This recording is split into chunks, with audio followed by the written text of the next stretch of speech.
News डालते हैं नजर आज की खास खबर पर। अयोध्या जनपद के गोसाईगंज विधानसभा क्षेत्र में हाल ही में एक ऐसा नजारा देखने को मिला जिसने पूरे इलाके में एक नई राजनीतिक और सामाजिक चर्चा को जन्म दे दिया है। मौका था छत्रपति शिवाजी महाराज की जयंती सप्ताह का और इस अवसर पर एक ऐसे भव्य युवा सम्मेलन का आयोजन किया गया जिसकी गूंज दूर दूर तक सुनाई दी। ये कार्यक्रम सिर्फ एक सम्मेलन नहीं था, बल्कि ये डॉक्टर सर्वेश वर्मा के राजनीतिक प्रभाव का एक खुला प्रदर्शन भी था, जहां हजारों की संख्या में युवाओं ने अपनी उपस्थिति दर्ज कराकर सबको चौंका दिया। सोचिए, एक ऐसा आयोजन जहां हर तरफ सिर्फ युवा ही युवा नजर आ रहे हों। उनके चेहरे पर एक अलग ही उत्साह और ऊर्जा थी। ऐसा लग रहा था मानो गोसाईगंज की धरती पर एक युवा सैलाब उमड़ आया हो। ये भीड़ इतनी बड़ी थी कि इसका अंदाजा शायद आयोजकों को भी पूरी तरह से नहीं था। इसका सीधा असर क्षेत्र की यातायात व्यवस्था पर पड़ा। रामपुर भगन अयोध्या मार्ग और गोसाईगंज बाजार का पूरा इलाका थम सा गया।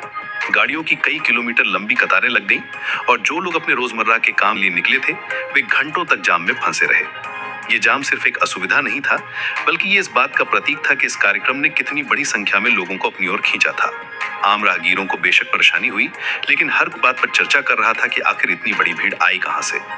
पूरे कार्यक्रम के दौरान और उसके बाद भी पूरे क्षेत्र में अगर किसी एक नाम की सबसे ज्यादा चर्चा थी, तो वो थे डॉक्टर सर्वेश वर्मा।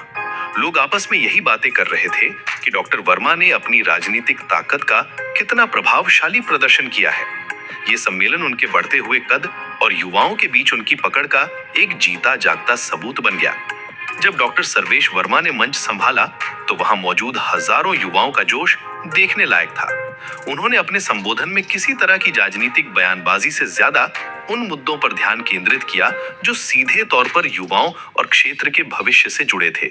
उन्होंने सबसे पहले संगठन की मजबूती पर जोर दिया। उनका कहना था कि कोई भी बड़ा बदलाव या विकास बिना एक मजबूत और अनुशासित संगठन के संभव नहीं है। उन्होंने युवाओं से आह्वान किया कि वे जमीनी स्तर पर संगठन से जुड़े और उसकी विचारधारा को घर घर तक पहुंचाएं।